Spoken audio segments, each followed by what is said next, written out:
Next question है, यदि दो आवेशों के बीच की दूरी को यदि यदि दो आवेशों के बीच की दूरी को कितना कर दिया जाए, 2 गुना कर दिया जाए, तो उनके बीच लगने वाला बल कितना होगा, हमें यह बताना है।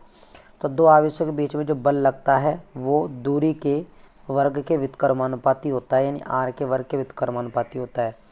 तो मैंने आप लोगों को एक ट्रिक बता रखी है कि दूरी बढ़ती जाती है तो बल का मान कम होता है, तो बल का मान कम होता है, तो जो भी मान गुना में बढ़ रहा है या घट रहा है तो उसका क्या लगेगा, भाग लगेगा।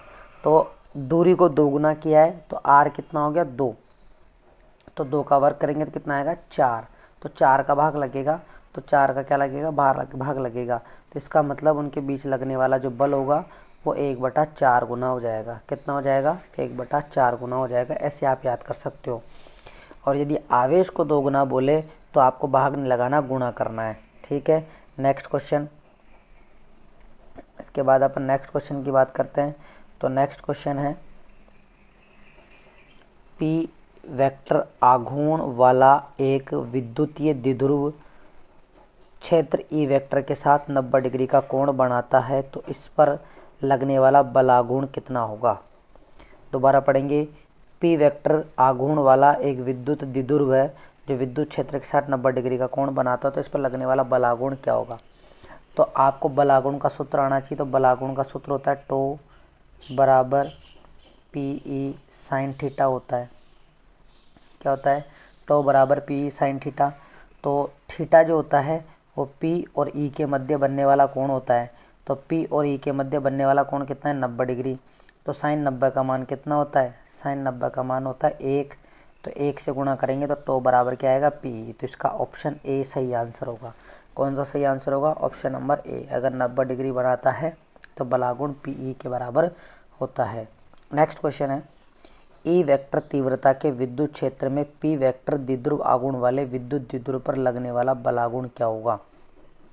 विद्युत क्षेत्र की तीव्रता ई दे रखी है, द्विध्रुव आघूर्ण पी दे रखा है और बलागुण पूछा है। तो अभी भी अपन ने सूत्र काम में लिया था, साइन थीटा आता है तो इसका मतलब क्रॉस प्रोडक्ट आएगा, ध्यान देना।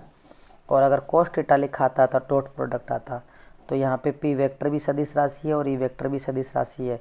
तो यहाँ पे P vector cross E vector जो आएगा इसका सही आंसर आएगा। डॉट प्रोडक्ट वाला नहीं आएगा, ये भी नहीं आएगा, क्योंकि अपन ई को पहले नहीं ले सकते, पी को बाद में पहले, क्योंकि पी को पहले लिखना पड़ेगा। तो ये भी नहीं होगा, ये भी नहीं होगा। तो इसका सही आंसर होगा P vector cross E vector. चलते हैं नेक्स्ट क्वेश्चन पे। नेक्स्ट क्वेश्चन ये है कि किसी विद्युत द्विध्रुव के अक्ष से r दूरी पर विद्युत क्षेत्र की तीव्रता क्या होगी।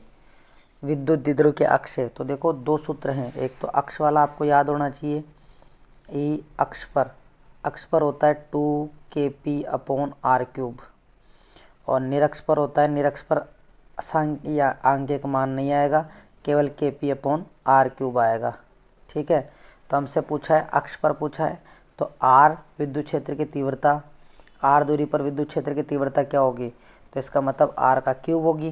क्या होगी, सूत्र देख लो आप, ई अक्ष जो है वो r³ के क्या होगा, व्युत्क्रमानुपाती होगा। तो इसके लिए ऑप्शन नंबर डी जो है वो इसका सही आंसर है, ऑप्शन नंबर डी।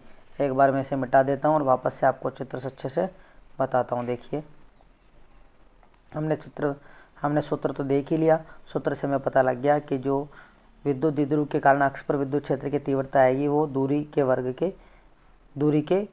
क्यूब के व्युत्क्रमानुपाती आएगी। तो इसका सही आंसर जो होगा वो क्या होगा, डी होगा। क्या होगा, अरे मार्कर कहाँ गया, ये लीजिए, क्या होगा, डी होगा। ठीक है, चलिए अब नेक्स्ट क्वेश्चन है, इम्पोर्टेंट क्वेश्चन है, ध्यान देना, बहुत इंपॉर्टेंट क्वेश्चन है। विद्युत तीव्रता की विमा क्या है। आपको विद्युत तीव्रता की विमा, विद्युत तीव्रता का मतलब यहाँ पे आप समझ जाना, विद्युत क्षेत्र की तीव्रता बोला है तो इसकी विमा बताना है।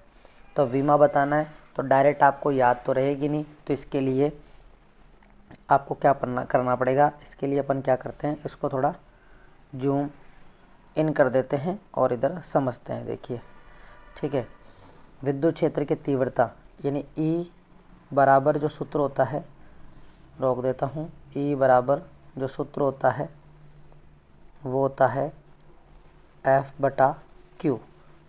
F यहाँ पर है बल, तो बल का तो सभी को याद होता है m1L1T-2 और Q का होता है AT।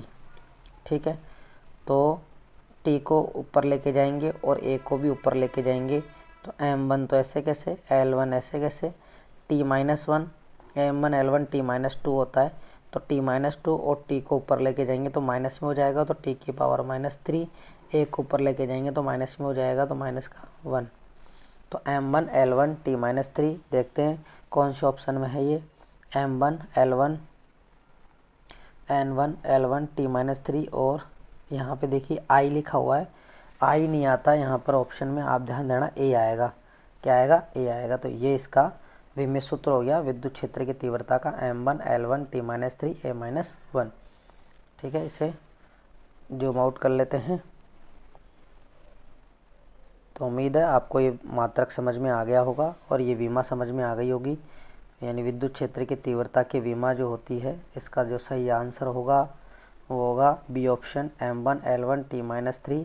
और यहाँ पे i लिखा हुआ है तो i नहीं आता, यहाँ पर क्या आता है, a आता है। तो इसका बी ऑप्शन सही है। नेक्स्ट क्वेश्चन है, किसी आवेशित खोखले गोलाकार चालक के भीतर विद्युतीय तीव्रता का मान कितना होता है। ध्यान देना, आवेशित खोखला गोला बोला है, खोखला गोला चालक, तो उसमें आवेश सतह पर आकर वितरित हो जाते हैं। तो के भीतर यहाँ पर विद्युत क्षेत्र कितना होगा ये बताना है। तो चालक गोले के भीतर जो विद्युत क्षेत्र होता है वो 0 होता है। कितना होता है, 0। तो इसका सही आंसर क्या होगा, सी ऑप्शन। क्या होगा, सी ऑप्शन। किसी आवेशित खोखले गोलाकार चालक के भीतर विद्युत क्षेत्र की तीव्रता का मान 0 होता है। ठीक है, तो अपन ने आज इतने क्वेश्चन कर लिए हैं। नेक्स्ट वीडियो में इससे नेक्स्ट क्वेश्चन करेंगे। अगर जिन्होंने प्रीवियस वीडियो नहीं देखे हैं तो एक बार ज़रूर देख लें, क्योंकि ये बहुत इम्पोर्टेंट सीरीज चल रही है। इनसे आपके सारे फॉर्मूला, सारे डाउट आपके क्लियर हो जाएंगे और बोर्ड एग्ज़ाम में इसमें से ज़रूर क्वेश्चन मिलेंगे। तो उम्मीद है आप लोग ये सभी वीडियो देखेंगे, और जिन्होंने इस चैनल को सब्सक्राइब नहीं किया है वो इस चैनल को सब्सक्राइब भी कर लें और अपने दोस्तों के साथ शेयर करें और लाइक करें और अच्छे अच्छे कमेंट करें। Thank you. जय हिंद, जय भारत।